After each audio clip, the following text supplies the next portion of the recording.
ಈಗ ದಸರಾ ಉತ್ಸವ ಲಕ್ಷಗಟ್ಟಲೆ ಜನ ಹೋಗ್ತಾರೆ. 2ನೇ ತಾರೀಕುವರೆಗೂ ಜನ ಹೋಗ್ತಾನೆ ಇರ್ತಾರೆ. ಹೆಚ್ಚು ಕೊನೆಯಲ್ಲಿ ಕೊನೆ 4-5 ದಿವಸ ಇರುತ್ತಲ್ಲ ಆಗ ಹೋಗ್ತಾರೆ. ಪಾಸಸ್ಸು ಅಲ್ಲಿನ ಜಿಲ್ಲಾಡಳಿತಕ್ಕೆ ಬಿಟ್ಟಿದ್ದು, ಗೋಲ್ಡ್ ಕಾರ್ಡ್ ಅಂತ ಕೊಡ್ತಾರೆ. ಸ್ವಲ್ಪ ಬೆಲೆ ಜಾಸ್ತಿ ಆಗಿದೆಯೋ ಅನ್ನೋ ನನಗೆ ಮಾಹಿತಿ ಇಲ್ಲ. ಆದರೆ ಜಿಲ್ಲಾಡಳಿತ ಏನು ತೀರ್ಮಾನ ತಗೊಂಡಿದೆಯೋ ನೀವು ಅವ್ರನ್ನೇ ಕೇಳಬೇಕಾಗುತ್ತೆ. ಮತ್ತು ದಸರಾ ಸಂದರ್ಭದಲ್ಲಿ ಟ್ಯಾಬ್ಲೋಸು ಮಾಡ್ತಾರೆ, ಎಲ್ಲ ಇಲಾಖೆಯವರು ಮಾಡ್ತಾರೆ. ಆ ಥರ ಅದೇ ರೀತಿ ನಮ್ಮ ಇಲಾಖೆಯು ಕೂಡ ಒಂದು ಟ್ಯಾಬ್ಲೋ ಮಾಡೋದಕ್ಕೆ ಸರ್ಕಾರ ಹೇಳಿದೆ. ಮತ್ತು ನಮಗೆ ಅಲ್ಲಿ ಎಕ್ಸಿಬಿಷನಲ್ಲಿ ಒಂದು ಸ್ಟಾಲು ಕೂಡ ಕೊಟ್ಟಿದ್ದಾರೆ. ನಮ್ಮ ಇಲಾಖೆಗೆ ಸಂಬಂಧಪಟ್ಟಾಗೆ ವಿಶೇಷವಾಗಿ ಶಕ್ತಿ 500 ಕೋಟಿ ದಾಟಿ ಆಗಲೇ ಭಾಳ ದಿನ ಆಯಿತು. ಈಗಾಗಲೇ 550 ಕೋಟಿಗಿಂತಲೂ ಹೆಚ್ಚು ಮಹಿಳೆಯರು ಓಡಾಡಿದ್ದಾರೆ. ಮತ್ತು 23% ಉದ್ಯೋಗ ಸೃಷ್ಟಿ ಜಾಸ್ತಿ ಆಗಿದೆ ಬೆಂಗಳೂರು ನಗರದಲ್ಲೇ. ಬೆಳಗಾವಿನಲ್ಲಿ ಇಲ್ಲ, ಹುಬ್ಬಳ್ಳಿನಲ್ಲಿ 21% ಅಧ್ಯಯನದಿಂದ 21% ಉದ್ಯೋಗ ಜಾಸ್ತಿ ಆಗಿದೆ.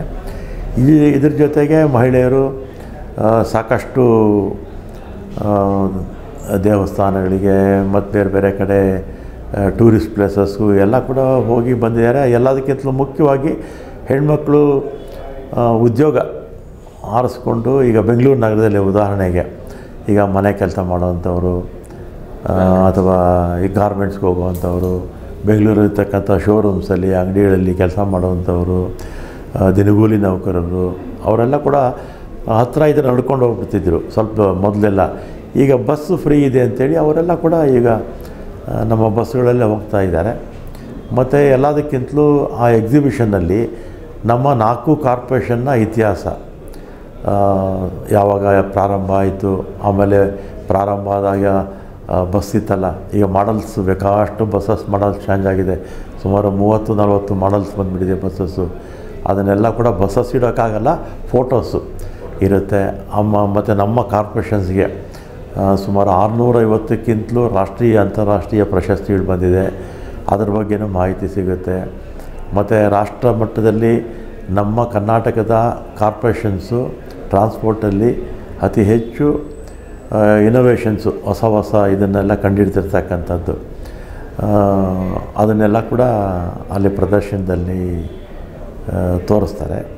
ಮತ್ತು ನಮ್ಮ ಇಲಾಖೆಗೆ ಸಂಬಂಧಪಟ್ಟಾಗೆ ನಮ್ಮ ನೌಕರರಿಗೆ ಕ್ಷೇಮಾಭಿವೃದ್ಧಿಗೆ ಮಾಡಿರ್ತಕ್ಕಂಥದ್ದು ಇನ್ನಿತರ ನಮ್ಮ ಏನೇನು ಚಟುವಟಿಕೆಗಳಿದೆ ಅದನ್ನೆಲ್ಲ ಕೂಡ ಎಕ್ಸಿಬಿಷನಲ್ಲಿ ತೋರಿಸ್ತಾರೆ. ಸಹಜವಾಗಿ ಜನಕ್ಕೆ ಸಂತೋಷ ಆಗುತ್ತೆ. ನಮ್ಮ ಇಲಾಖೆಗೂ ಕೂಡ, ಇಲಾಖೆಯಲ್ಲಿ ಕೆಲಸ ಮಾಡ್ತಾ ಇರ್ತಕ್ಕಂಥ ಪ್ರತಿಯೊಬ್ಬರಿಗೂ ಕೂಡ ಸಹಜವಾಗಿ ಸಂತೋಷ ಆಗುತ್ತೆ. ಈ ವಿಪಕ್ಷದಲ್ಲಿದ್ದಾರಲ್ಲ ಅವ್ರಿಗೆ ನಾವು ಉಚಿತ ಬಸ್ಸು ಕೊಡ್ತೀವಿ ಅಂತ ನಮ್ಮ ಪ್ರಣಾಳಿಕೆಯಲ್ಲಿ ಹಾಕಿದ್ವಿ ಚುನಾವಣೆ ಸಂದರ್ಭದಲ್ಲಿ.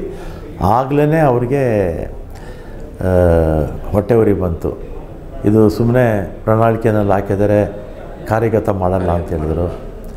ನಾವು ಕಾರ್ಯಗತ ಮಾಡಿದ್ವಿ. ಆಮೇಲೆ ಬೊಮ್ಮಾಯಿಯವರು ಚೀಫ್ ಮಿನಿಸ್ಟರ್ ಆಗಿದ್ದಂಥವರು ಒಂದು ಕೇವಲ ನಮ್ಮ ಸರ್ಕಾರ ಬಂದು 2 ತಿಂಗಳಿಗೆ ಈ ಬಸ್ಸಸ್ಸು ಡೀಸೆಲ್ ಇಲ್ಲದೆ ನಿಲ್ಲಿಸ್ಬಿಡ್ತಾರೆ, ಸಂಬಳ ಇಲ್ಲದೆ ನೌಕರರಿಗೆ ಸಂಕಷ್ಟಕ್ಕೀಡಾಗ್ತಾರೆ ಅಂತೆಲ್ಲ ಟೀಕೆ ಮಾಡಿದ್ರು. ಆಮೇಲೆ ಪಾರ್ಲಿಮೆಂಟ್ ಚುನಾವಣೆಯವರಿಗೆ ಮಾತ್ರ ಇರುತ್ತೆ ಅಂತ ವಿಪಕ್ಷಗಳು ಅವರು ಮಾಡಲ್ಲ ಕೆಲಸ.